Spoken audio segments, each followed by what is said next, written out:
Thiruvananthapuram corporation ഏറെ പ്രാധാന്യമുള്ള കോർപ്പറേഷനാണ്. ഒന്ന് തലസ്ഥാന നഗരമാണ്, മറ്റൊന്ന് ഭരണസിരാ കേന്ദ്രമാണ്. അങ്ങനെ എത്രയോ കാര്യങ്ങൾ എണ്ണി പറയാൻ കഴിയും തിരുവനന്തപുരം കോർപ്പറേഷനെ കുറിച്ച്. അതുകൊണ്ട് തന്നെ കോർപ്പറേഷൻ ഭരണം പിടിക്കുക എന്നത് എല്ലാ മുന്നണികളുടെയും ഏറെ പ്രാധാന്യമുള്ള കാര്യവുമാണ്. എങ്ങനെയെങ്കിലും അധികാരം പിടിക്കണം, കോർപ്പറേഷൻ പിടിക്കണം. അതിന് പഠിച്ച പണി 18 പയറ്റാൻ എല്ലാ മുന്നണികളും തയ്യാറാണ്.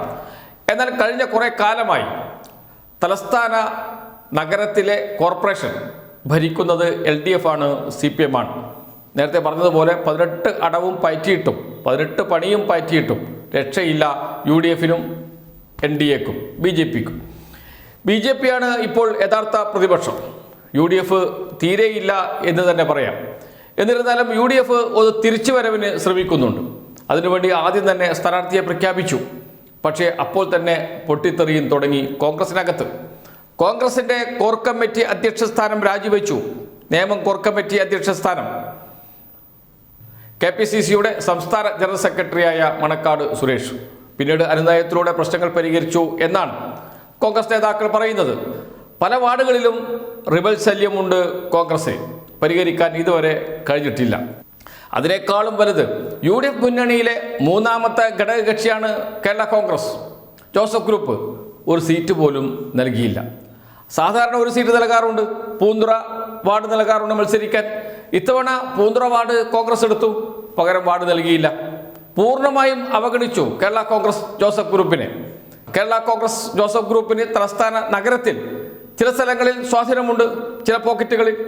അതുപോലും അവഗണിച്ചുകൊണ്ട് മുഴുവൻ സീറ്റിലും കോൺഗ്രസ് മത്സരിക്കാൻ തീരുമാനിച്ചു. കേരള കോൺഗ്രസ് ജോസഫ് ഗ്രൂപ്പിൻ്റെ ഒരു സീറ്റും കോൺഗ്രസ് ഏറ്റെടുത്തു. അതിൽ വലിയ പ്രതിഷേധം കേരള കോൺഗ്രസ് ജോസഫ് ഗ്രൂപ്പിനുണ്ട്. 25 വാർഡുകളിൽ ഒറ്റയ്ക്ക് മത്സരിക്കാൻ തീരുമാനിച്ചു, സ്ഥാനാർത്ഥികളെ പ്രഖ്യാപിച്ചു. അതിൽ UDFൻ്റെ മേയർ സ്ഥാനാർത്ഥി മത്സരിക്കുന്ന കവടിയാർ വാർഡിലും കേരള കോൺഗ്രസ് ജോസഫ് ഗ്രൂപ്പ് സ്ഥാനാർത്ഥിയെ പ്രഖ്യാപിച്ചിട്ടുണ്ട്.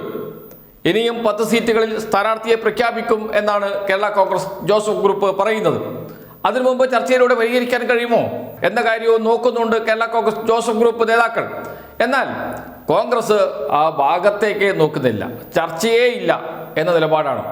ജോസഫ് ഗ്രൂപ്പ് മത്സരിക്കുന്നെങ്കിൽ മത്സരിക്കട്ടെ എന്നാണ് കോൺഗ്രസിൻ്റെ നിലപാട്. എന്ന് വെച്ചാൽ മുന്നണിയിലെ പ്രധാനപ്പെട്ട മൂന്നാമത്തെ കക്ഷി, ആ കക്ഷി സ്വന്തം സ്ഥാനാർത്ഥികളെ നിർത്തി മത്സരിക്കുകയാണ്.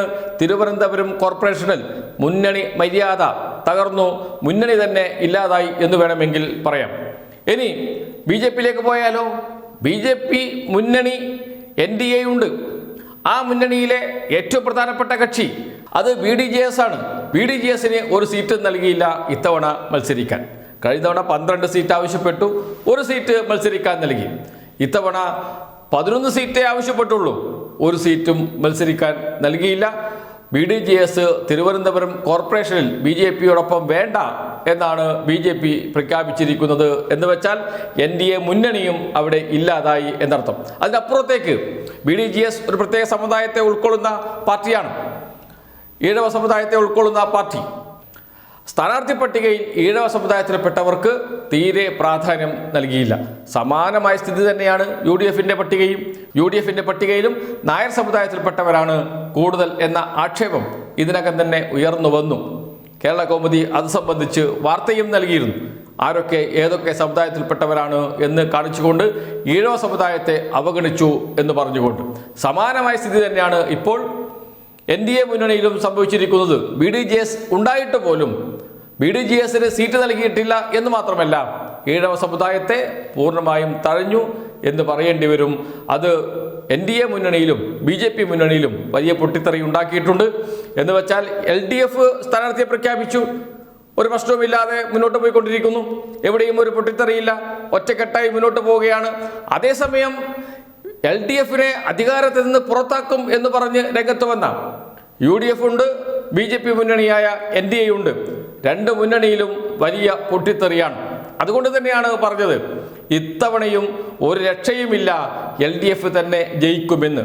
മുന്നണിയുടെ കെട്ടുറപ്പ് സംരക്ഷിക്കാൻ കഴിയാത്ത, കോൺഗ്രസിൻ്റെ കെട്ടുറപ്പ് സംരക്ഷിക്കാൻ കഴിയാത്ത ആളുകൾ എങ്ങനെയാണ് കോർപ്പറേഷൻ ഭരണം പിടിക്കുക? സമാനമായ ചോദ്യം BJPയോട് ചോദിക്കുന്നു. സ്വന്തം മുന്നണിയിലെ ഘടകകക്ഷി, പ്രധാനപ്പെട്ട ഘടകകക്ഷി BDJS അവർക്ക് ഒരു സീറ്റ് പോലും നൽകാതെ ഈഴവ സമുദായത്തെ മുഴുവൻ അവഗണിച്ചുകൊണ്ട് എങ്ങനെ NDA മുന്നണിക്ക് തിരുവനന്തപുരത്ത് വിജയത്തിലെത്താൻ കഴിയും? ഈ ചോദ്യമാണ് BJP നേതാക്കൾ തന്നെ ചോദിക്കുന്നത്, BDS നേതാക്കളും ചോദിക്കുന്നത്.